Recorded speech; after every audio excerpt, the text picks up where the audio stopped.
Baik, bismillahirrahmanirrahim. Mengulasih udah sana ikhwah min kitab Al-Muyassar fi Ulumil Quran. Baik, sekarang masih kita di halaman 119 di pembahasan tentang ijazu Al-Quran. Nah, jadi di pertemuan sebelumnya kita sudah bahas tentang bagaimana ijazul Quran di zaman Nabi. Ketidakmampuan orang kafir Quraisy untuk menandingi Al-Quran di kala itu. Padahal tantangannya datang kepada mereka di kondisi mereka sedang berada pada puncak sastra. Baik. Sekarang kita masuk ke bagian bab ijazul Quran ba'da asris salaf. Ijaznya Al-Quran setelah zamannya para salaf, setelah zamannya Nabi dan para sahabat. Adrakal arabu mu'minuhum wa kafirhum fi ahdi nuzulil Quran ma tamayyaza bihi al-Quran min darwatil fusaha min darwatil fasahah wa uluwin nazam wa walatil balaghah. Orang Arab, mau dia beriman atau kafir, di masa turunnya Al-Quran itu telah sampai kepada puncak darwah, itu puncak fasihat, uluwin nazam, ya, syair mereka sudah tinggi-tinggi. Ghayatul balaghah, berada pada puncak balaghah, puncak sastra. Wa dzalika bi fitratihim wa bima kanu alaihi minal fasahati wal bayan. Memang fitrah mereka begitu, mau dia mukmin atau kafir kala itu. Ya. Famala'at anwarul Qur'an nufusa man amana minhum wa zadahum huda. Kemudian ketika Al-Quran ini datang, cahaya Al-Quran ini memenuhi jiwa-jiwa mereka yang beriman dan menambahkan petunjuk bagi mereka. Nah, makanya para sahabat itu begitu mendengar Al-Quran langsung beriman, tergerak hatinya, sebagaimana Umar. Ya, kenapa? Karena mereka sudah selesai gitu tentang pembahasan sastra, sudah tahu sastra Arab itu seperti apa, sastra manusia itu begini loh. Ini nggak ada lagi sastra lebih tinggi dari ini. Ya, itu pikiran Umar ketika mendengar Al-Quran terbantah. Wah, bisa manusia buat yang seperti ini? Nggak mungkin berarti buatan manusia ini. Nah, ini pasti isi Allah. Langsung kesimpulannya ke situ. Kenapa? Karena fitrahnya masih bersih. Tidak ada pengingkaran. Tadi kalau Abu Jahal, Abu Lahab pertama kali mendengar Al-Quran, dalam hatinya dia mikir begitu juga. Oh, ini nggak mungkin buatan Muhammad ini. Pasti dari sisi Allah, tapi karena terlanjur, ya, sudah ada pengingkaran dalam dirinya, ya tidak mau diberi kesombongan. Nah, jadi pengingkaran Abu Lahab, Abu Jahal, mereka ya, diazab, ya, dicela, ya, dilaknat oleh Allah Subhanahu wa taala bukan dikarenakan murni kekufuran mereka, tapi karena kesombongan. Ya, sebagaimana iblis yang karena yang melahirkan kekufuran itu adalah kesombongan itu. Nah, maka perasaan diri lebih baik dan sebagainya, maka itu harus benar-benar dimanage dengan baik.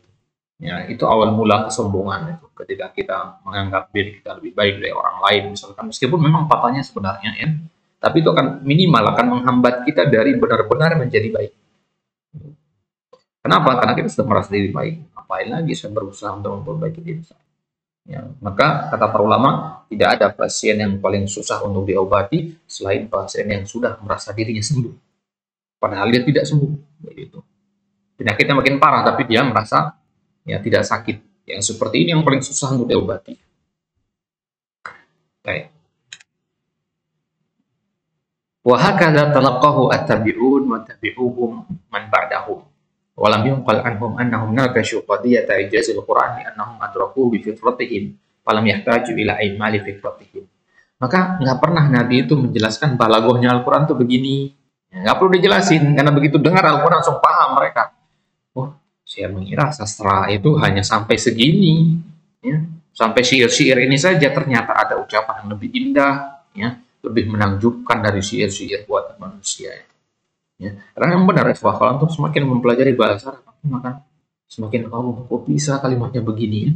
Kok bisa kepikiran kalimatnya susunannya begini. Ya.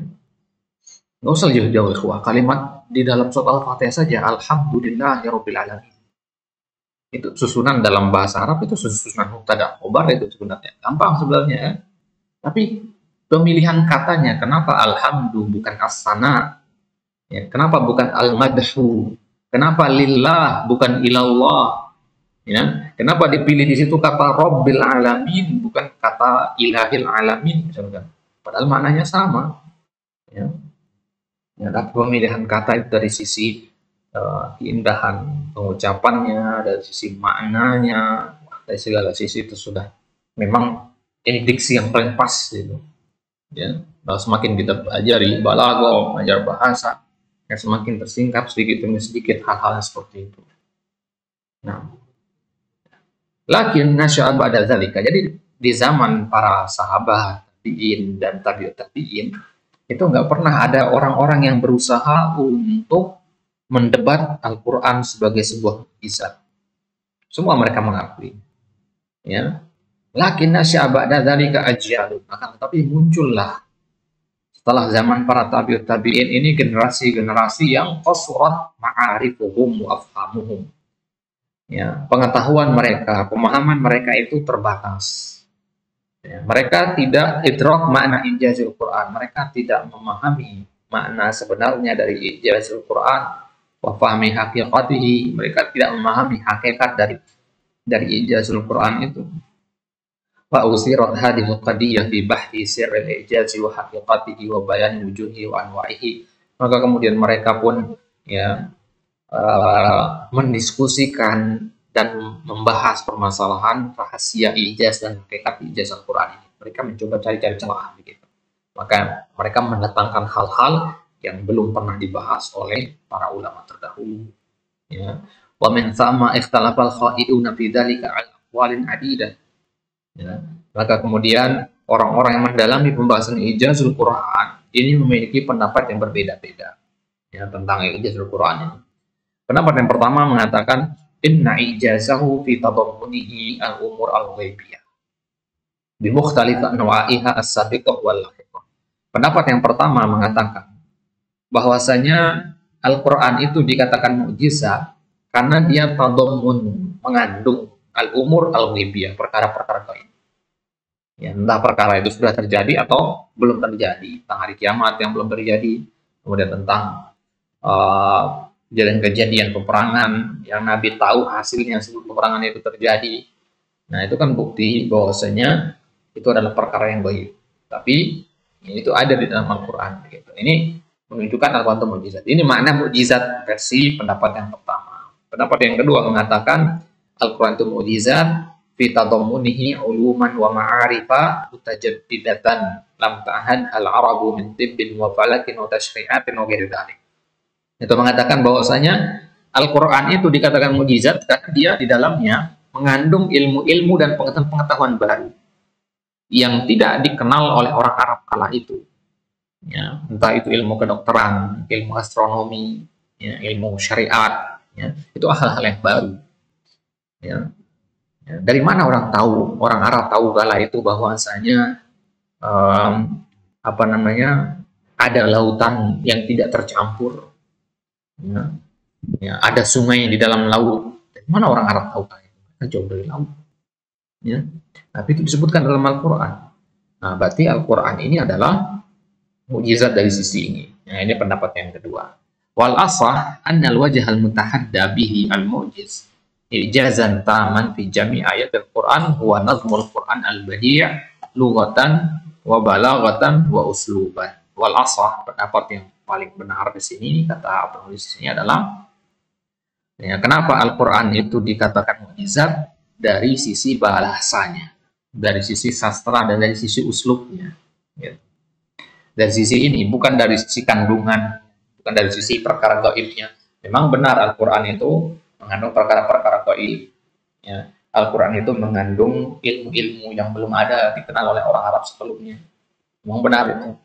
Tapi pendapat yang paling pas mengatakan bahwasanya Al-Quran itu dikatakan mukjizat karena ditinjau dari sisi bahasa. Kenapa begitu? Ada dua alasannya kenapa kita pilih pendapat yang ketiga. Yang pertama adalah karena huwal wajhu alladzi bara'a fihi al-arabu wa tamayyazu fi.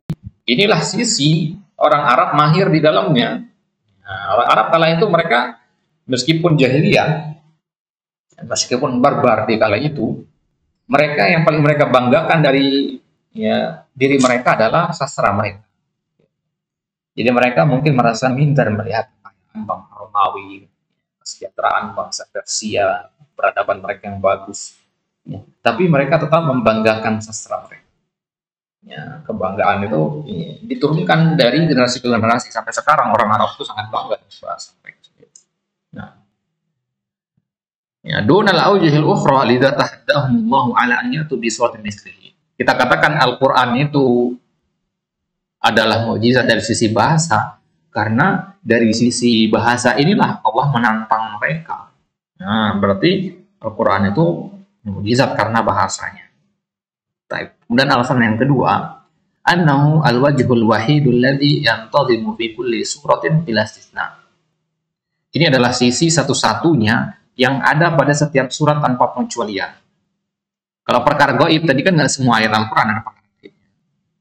Ya.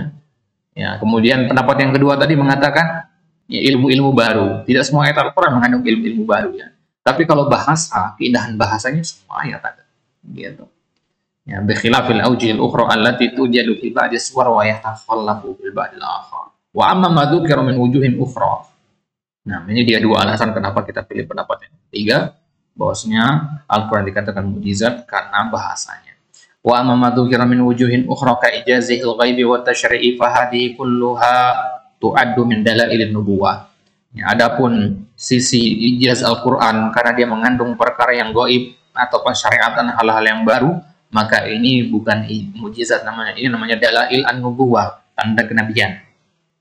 Ya, tanda kenabian Nabi itu. Ilmu-ilmu yang disebutkan dalam Al-Quran itu adalah tanda kenabian Nabi. Wa ayatu sidqin Nabi SAW itu adalah tanda kejujuran risalah Nabi. Wa rabbaniyatul Quran, ya, itu tanda akan sifat rabbaninya Al-Quran, yang berasal dari sisi Allah maksudnya. Lakinnaha laysat mimma tahaddallahu bihil Arab, tapi ini tidak ditantang orang Arab dari sisi ini. Ya, karena di dalam Al-Quran kan ada ilmu kedokteran. Allah tidak menantang orang Arab kala itu untuk mendatangkan ilmu kedokteran sebagaimana yang ada di Al-Quran. Kenapa? Kalau kita menantang orang dengan sesuatu yang dia tidak kuasai, ya itu justru menunjukkan kelemahan kita kan.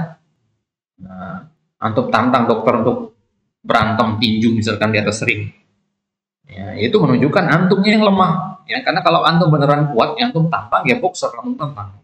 Ya, MMA fighter antum tantang begitu. Ya, dokter antum tantang, ini bukan bidangnya begitu.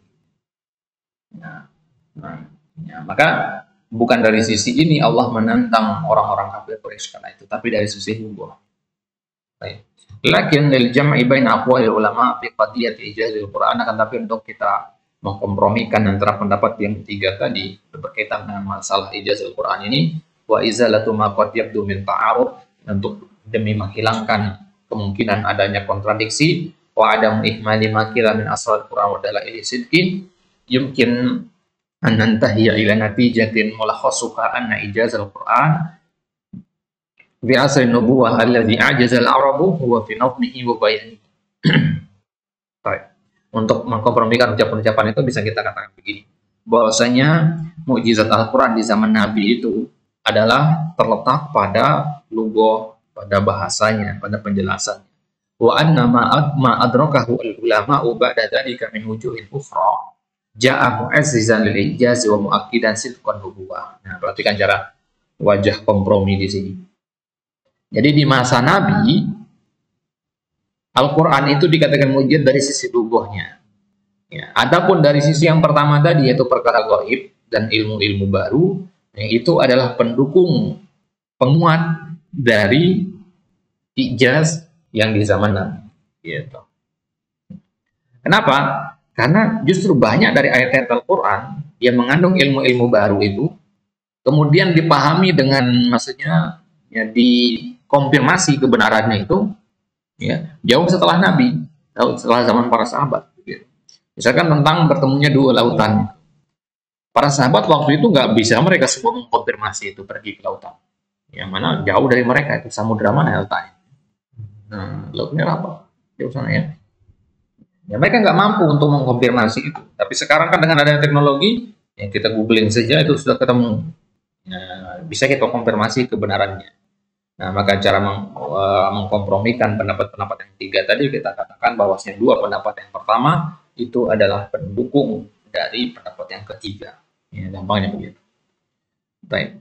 Wa muakkidan wa anna hadzal Qur'an tanzilun minar rahmani ar-rahim. Baik, itu dia. Kemudian yang jim, insyaallah kita akan ambil ikut selanjutnya. Ijazul Quran indal mu'asirin. Kita berbicara sekarang di fase zaman ini. Bagaimana mukjizat Al-Quran, dari sisi mana dikatakan Al-Quran itu mukjizat di zaman al-mu'asirin, di masa kita sekarang. Allah Ta'ala a'la wa'ala.